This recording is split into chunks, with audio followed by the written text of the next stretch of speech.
Shalom, shalom, les Koulam, Boker Tov. Bonjour tout le monde.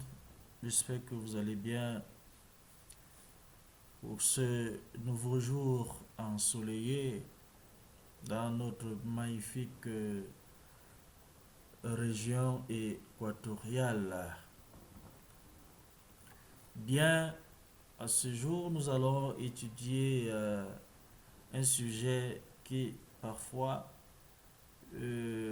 semble être négligé, pourtant aussi important. Nous avons pour habitude de se poser des questions. Est-ce qu'il est nécessaire vraiment d'évoluer dans la voie de la Torah sans avoir un maître, sans avoir un guide? C'est des questions qui parfois reviennent et parfois qui sont à l'oubli parce que bon, certains disent que c'est pas nécessaire d'en poser parce que bon, ok, nous n'avons pas euh, tous les mêmes enseignements, les mêmes principes de vie, les mêmes orientations spirituelles. Et on va voir euh, ce que nous pensons à ce sujet, ce que la Torah dit à ce sujet. D'après la tradition juive, il est difficile, voire impossible, de grandir dans la Torah sans un maître. Et pourquoi? Parce que il y a certains éléments dont nous allons voir, notamment la Torah. Nous savons que la Torah est une tradition orale. Et cette même Torah est transmise oralement de génération en génération. Et les explications et les commentaires des maîtres sont essentiels pour comprendre la Torah. Ça veut dire que il est impératif, il est important de se faire un maître pour avoir les explications, pour mieux comprendre les explications et les commentaires de la Torah orale. Il y a également une autre raison, c'est qu'il y a la nécessité, il y a la nécessité d'avoir un guide. Parce que la Torah, c'est un livre extrêmement complexe et profond. Et il est facile de se perdre dans ces enseignements sans un guide. Donc, il y a cette nécessité-là de se faire un maître. Comme le dit les Pirkei Avot. Fais-toi un maître. Il y a l'importance de la tradition. Pourquoi? Parce que la tradition juive, également, elle est riche et complexe. Et il est important de comprendre les coutumes, les pratiques et les valeurs qui sont transmises de génération en génération. Alors, à partir de là, on va voir, est-ce qu'il est encore nécessaire de grandir dans la Torah sans un maître? On verra. On verra la suite. Avec la complexité de la richesse, de l'importance de la tradition, on nous dit, j'ai besoin de quelqu'un qui soit capable de me faire comprendre les coutumes, les pratiques et les valeurs qui sont transmises ici. Et je dois également perpétrer cela. Il y a ensuite la nécessité de la correction. Sans un maître, il est facile de se tromper dans l'interprétation de la Torah. Il est important d'avoir quelqu'un qui peut corriger les erreurs et guider vers la bonne voie. Si quelqu'un n'a pas besoin de correction, c'est un sot. Moi, je le dirais simplement comme ça. Il demeure un sot. Toute personne a besoin d'être corrigée. Alors, si tu n'as pas de maître, ou tu n'as pas quelqu'un qui soit capable de te corriger et te dire, la voie dont tu es en train d'entreprendre ce n'est pas la bonne. Il faut comprendre tout de suite que tu es dans l'erreur. Et le Talmud le dit, un homme qui étudie la Torah sans un maître est comme un homme qui cherche à trouver son chemin dans une forêt sans guide. Et Talmud d'Avodah Zarah 19a qui le dit. Ah, si tu étudies la Torah sans un maître, tu n'es pas différent. Tu n'es pas différent de celui-là qui cherche à trouver un chemin dans une forêt sans guide. Nous avons toujours besoin d'un guide. Même ceux qui font le tourisme, il a besoin d'un guide touristique. Sinon, tu ne sais pas où tu vas. C'est lui qui maîtrise les pièges de la jungle ou alors de la savane ou je ne sais pas quoi. Et cependant, bien qu'il est possible, on va ouvrir ce pan qu'on va refermer tout de suite, bien qu'il est possible de trouver des ressources et des outils pour étudier la Torah de manière indépendante, c'est-à-dire, je sais, bon, je peux quand même acheter un Zohar, je peux m'acheter un Talmud, je peux m'acheter une Mishnah, je peux m'acheter, je sais pas, la Gematria ou tellement de livres, le Shulchan Aruch, pour étudier, pour me perfectionner dans la connaissance. Il faut comprendre que je veux simplement lire. Je veux simplement capter les choses dans mon cerveau, mais non les pratiquer. Celui qui passe le temps à lire, il a du mal à mettre cela en pratique. Et pour que tu mettes cela en pratique, tu as besoin d'un maître. Donc, bien qu'il est possible, comme je le disais, de trouver des ressources et des outils pour étudier la Torah de manière indépendante, il est toujours recommandé d'étudier, de trouver un maître, je veux dire.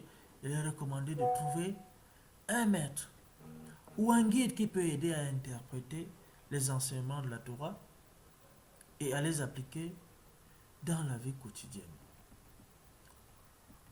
Maintenant, à partir de là, on va quand même se questionner. Puisque, ok, on voit que avoir un maître, c'est une bonne chose. Mais pourquoi les juifs d'aujourd'hui, on voit quand même que certains juifs, enfin pour la plupart, entre guillemets, refusent d'avoir un maître. Il est difficile. Je vous mets un défi. Regardez même dans notre tradition, dans nos cultures, ou alors dans notre environnement africain, je ne parle pas de ceux qui sont de l'autre côté. Pose la question à un juif, entre guillemets, qui est son maître? Il serait incapable de te dire. Il serait incapable de te révéler un nom. Parce que le piège ici, c'est quoi? C'est que autant que tu connais le maître, autant le maître doit te connaître. Parce que tu ne peux pas prétendre dire que j'ai un maître. Alors lui ne te connaît pas. Il n'a rien à te transmettre. Parce que tu vas te contenter de ses enseignements sur YouTube, de ses enseignements sur TikTok. Ça ne te servira à rien. Tu prendras simplement du plaisir à le voir. Oh, il enseigne très bien. Oh, qu'il est éloquent. Oh, qu'il est imposant. Oh, quelle grande sagesse. Tu vas te limiter là. Mais il ne saura jamais que tu le suis. Il ne saura jamais qu'il est ton maître. C'est pour ça que les Pirkei Avot, on te dit, fais-toi un maître. Mais posez la question, hein. Ça c'est un défi. Hein. Ça, appelez quelqu'un et s'il vous dit qu'il est juif, demandez-lui qui est son maître. Demandez-lui quelle est sa communauté. Qu'il vous parle de manière profonde de la Torah. Je m'abstiens de parler de mes frères de l'Europe. C'est difficile. Quelqu'un doit te dire, bah, bon, écoute, moi, je pratique le un tiers de la cache-route. Un tiers de la cache-route. Je dis où? Je ne suis pas chômeur Shabbat, mais je me sens juif. Comment? Comment tu le fais? Mais c'est terrible ça. Donc, beaucoup de juifs, entre guillemets, ils refusent d'avoir un maître. Bon, les raisons sont légion. Et voici, on va essayer de voir quelques-unes de ces raisons. Parce qu'il y a l'influence de la culture moderne. Pourquoi la culture moderne met l'accent sur l'individualisme et l'autonomie? Et cela peut conduire à une réticence à accepter l'autorité d'un maître. Bon, on est habitué dans notre modernisme à voir le monde différemment et certains diraient que ce n'est plus la même époque. Nous sommes à une nouvelle époque. Parce qu'on est influencé par la culture du modernisme. Un bantou africain, un bantou israélite doit-il abandonner sa culture ou ses traditions? Non. Mais non, c'est que tu es un acculturé. Tu es en déphasage total. Tu ne comprends plus rien. Pourtant, dans nos cultures, nous savons tous que pour qu'un enfant puisse évoluer dans telle voie ou une autre, il a besoin d'un guide, il a besoin d'une orientation, il a besoin d'un soutien. C'est ce que nous savons dans nos coutumes bantou israélites. Si quelqu'un veut être chef traditionnel, comme notre Tifrabi, tu as besoin d'une orientation. Si tu te lèves le matin et dis, bon, moi je suis un chef tribal, comment? Comment tu le fais? Comment tu le sais? Tu dois entrer dans une école. Tu dois entrer dans l'école traditionnelle. Et tu dois obéir, tu dois respecter toutes les orientations qui te sont données. Tu ne peux donc pas dire que, ok, je suis dans la Torah, je n'ai pas besoin de maître parce que, bon, moi j'étudie, je suis un autodidacte. Comment? Parce que le modernisme, c'est vrai, on a écrit tous ces livres pour qu'on les lise. Mais en les lisant, rapproche-toi de maître et demande-lui, est-ce que ça c'est vrai? Est-ce que ceci, je peux mettre ça en pratique? Parce que beaucoup écrivent même pour avoir de l'argent. C'est ce que nous oublions. Beaucoup écrivent pour se faire de l'argent, pas pour transmettre quelque chose. Et s'il faille qu'il transmette quelque chose, il faut au préalable qu'il ait reçu de tel. Il y a beaucoup également qui ont manque de connaissance de la tradition. Parce que euh, les juifs d'aujourd'hui n'ont, mais toujours entre guillemets, aujourd'hui n'ont pas une connaissance approfondie de la tradition juive et de l'importance de la relation maître-élève. Ils ne savent pas la connexion, ils ne savent pas ce que lie réellement le maître à élève. Il doit avoir une connexion, il doit avoir de l'électricité, une intensité, une intensité. Mais c'est difficile parce que on néglige effectivement cette connaissance de la tradition. Nous avons également la peur de l'indépendance. Parce que certains, ils peuvent craindre que la relation avec un maître les rende dépendants ou les empêche de prendre leurs propres décisions. Mais c'est une erreur. Si tu réfléchis comme ça, parce que tu ne veux pas être dépendant de tel, alors tu ne seras jamais indépendant parce que tu dois passer par là. Il faut comprendre que véritablement dit l'indépendance, C'est mot, ouais. Mais si tu n'es pas sous les pieds, sur les genoux de quelqu'un, tu ne peux pas évoluer.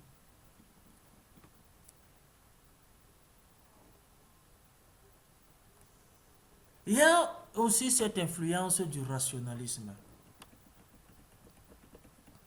Il y a l'influence du rationalisme parce que la pensée rationaliste est conduite à une approche plus individuelle et critique la tradition, ce qui peut rendre difficile l'acceptation d'un maître. Alors, dès lors, je sais lire quelques versets de Torah, quelques passages de la Mishnah, du Zohar, je suis déjà un grand maître. Comment? Je n'ai plus besoin de tel. Non, c'est très grave. Ce dont tu as comme disciple, sache que tu es en train de les orienter ailleurs. C'est pas ce que tu es en train de les enseigner.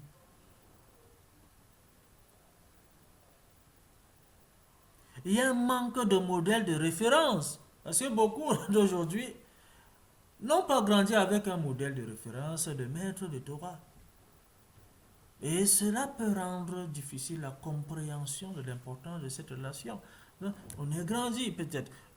Tu nais dans une famille, bon, on te dit, nous on n'est pas chômage Shabbat, et tu peux pratiquer, donc, tu peux faire ton Shabbat quand tu veux chez toi, les fêtes tu peux les célébrer comme tu veux, mais ne t'amuse pas avec Yom Kippour, que quand même, avec ce Yom Kippour, on ne le célèbre pas comme il le faut.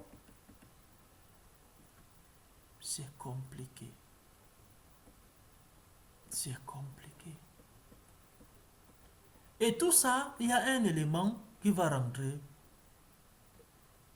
dans, euh, euh, dans notre étude.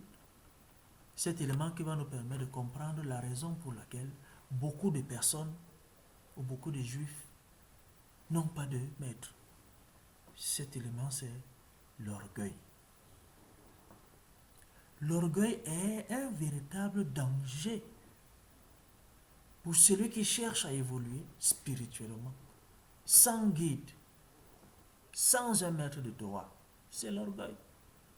Parce qu'il peut conduire à une fausse sensation de sécurité, de connaissance. Bah, il te dit, ok, ben attends, tu as tout ce qu'il faut, tu as tous tes livres, tu as toute ta bibliothèque, alors tu peux, n'est-ce pas, suivre cela, tu peux lire et tu pourras transmettre. C'est faux.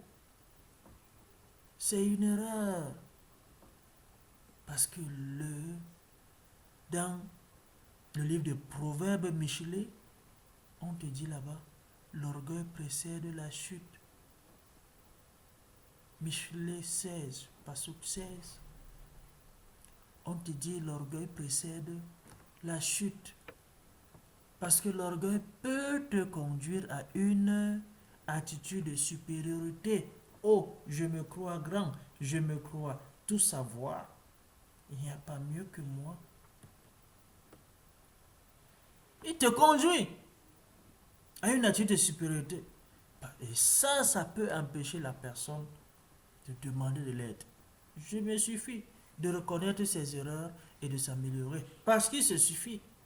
Le maître, lui, il peut aider à prévenir l'orgueil en enseignant l'humilité et la reconnaissance de ses propres limites. Voilà son rôle.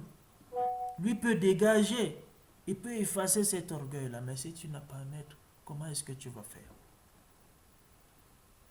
Il élimine l'orgueil. Élimine l'orgueil. Et le Talmud le dit, celui qui enseigne à son maître est comme celui qui porte une torche dans la nuit. Talmud Anit 7a. Tu enseignes un maître, tu n'es pas différent de celui qui marche avec une torche dans la nuit. Un maître de Torah peut éclairer le chemin, éclairer et aider à éviter les pièges de l'orgueil. Parce que toi, tu cherches simplement ton chemin. Ce n'est que ton chemin qui t'importe. Le maître, par contre, lui, l'éclaire partout. et il aide non seulement à déceler et à éviter les pièges. L'orgueil est un danger réel pour celui qui cherche à évoluer spirituellement sans maître.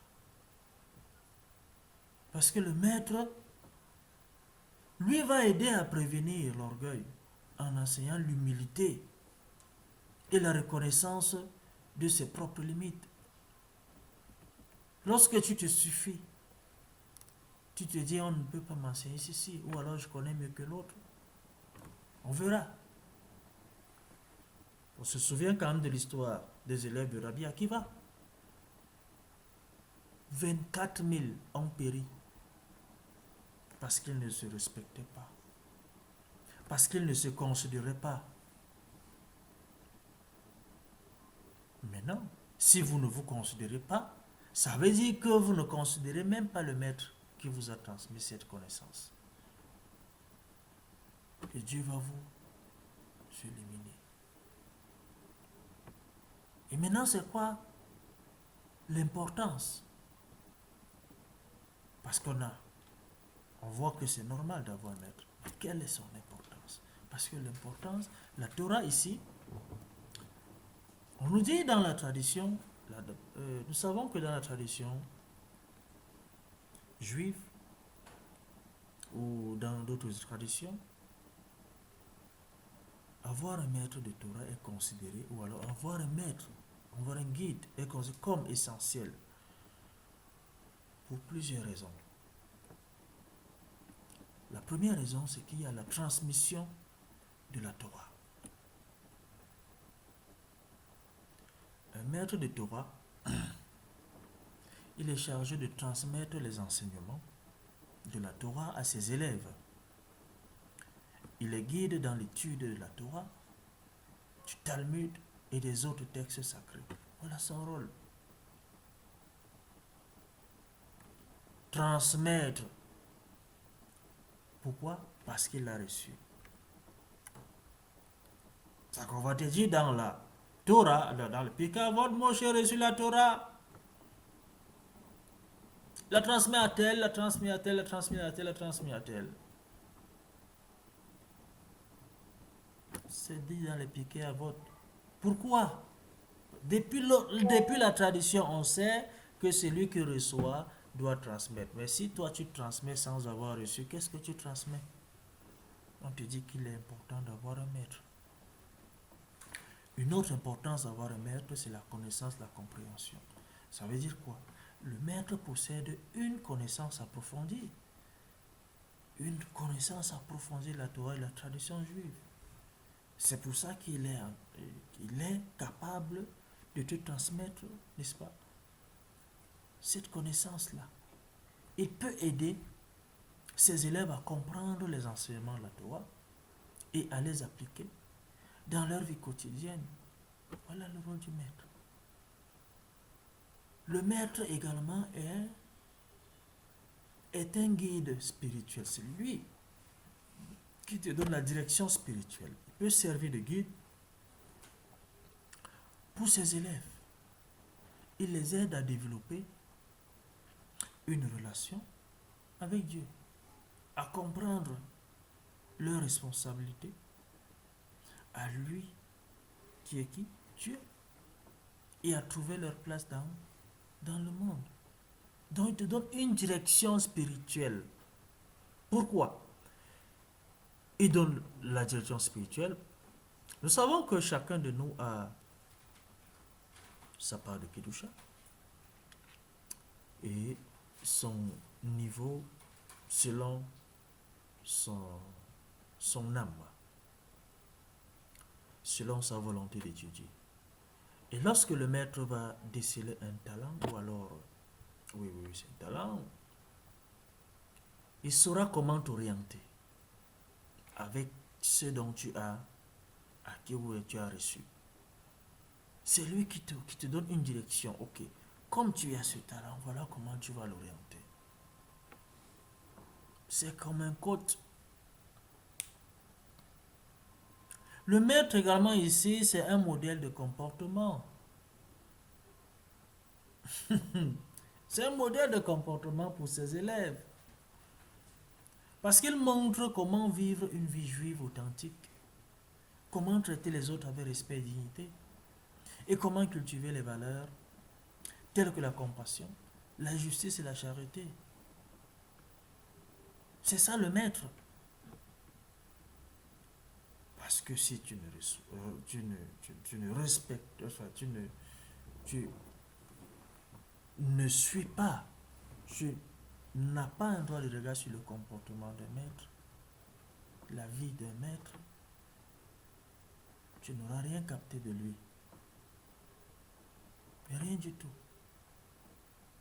C'est pour ça que je dis, ou alors nous disons, il est important un maître de savoir que tel est mon disciple parce que c'est à ce moment qu'il saura quoi te transmettre. Mais si vous êtes dans la masse, il ne te connaît pas, mais toi tu te dis, bah, ah c'est mon maître, j'aime l'écouter.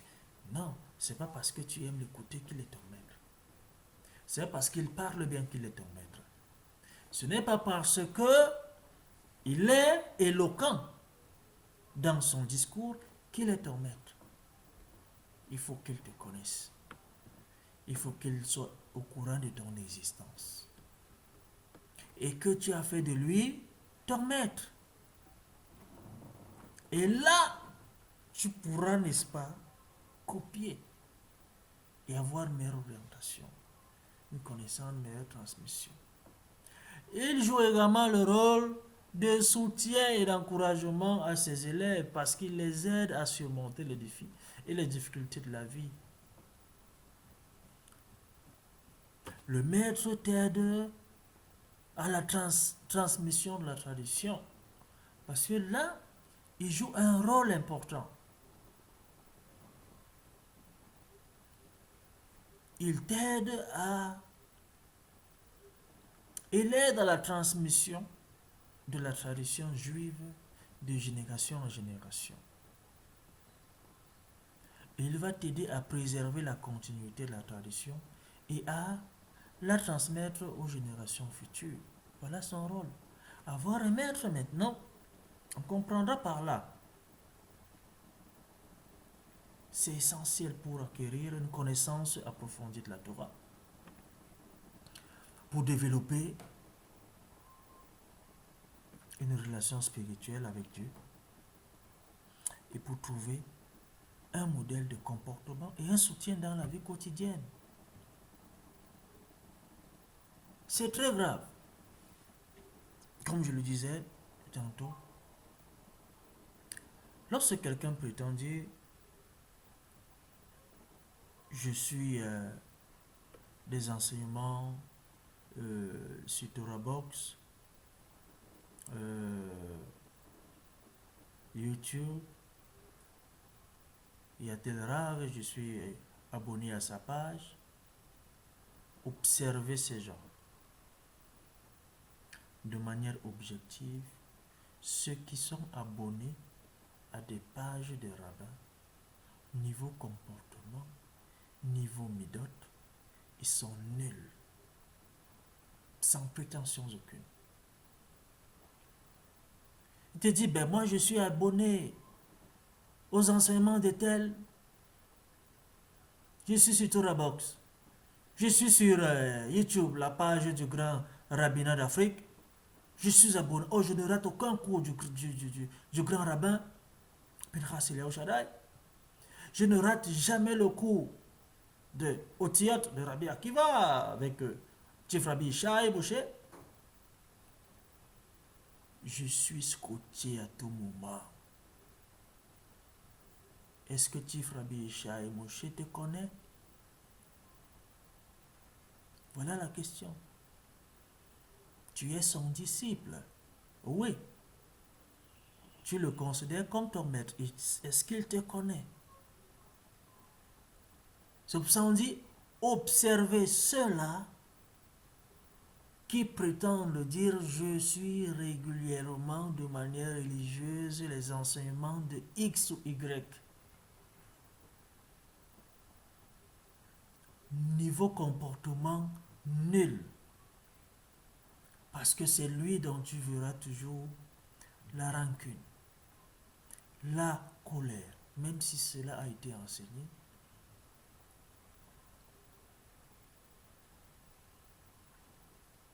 toujours froid envers les autres. Qu'est-ce que tu obtiens? Qu'est-ce que tu reçois? Rien du tout.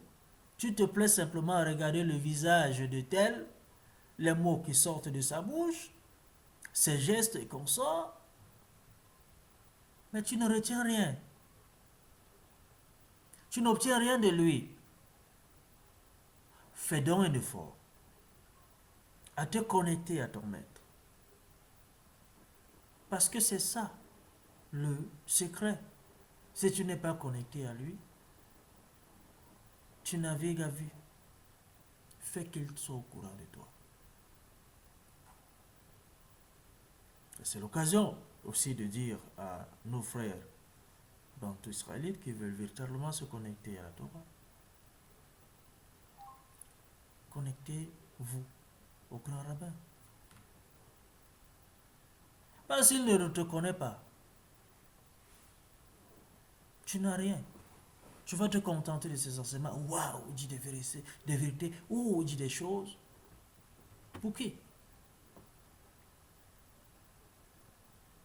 Alors, ce n'est que de cette manière que nous pourrons renforcer, nous pourrons non seulement recevoir la sagesse de la Torah, la connaissance de la Torah, et mieux la transmettre pour les futurs, nos futurs enfants, en tant que bantou israélite. Et c'est ça la force. Si tu n'as pas de guide, si tu n'as pas de maître, si tu n'as pas quelqu'un qui peut t'orienter, tu ne peux pas évoluer. Tu ne peux pas réussir dans ce que tu fais. Nous espérons que tout ceci, beaucoup d'entre nous feront des efforts, n'est-ce pas, à mieux se connecter à la Torah et mettre au sort et à la Torah à les fins. Baruch Adonai Leolam. Amen ve Amen.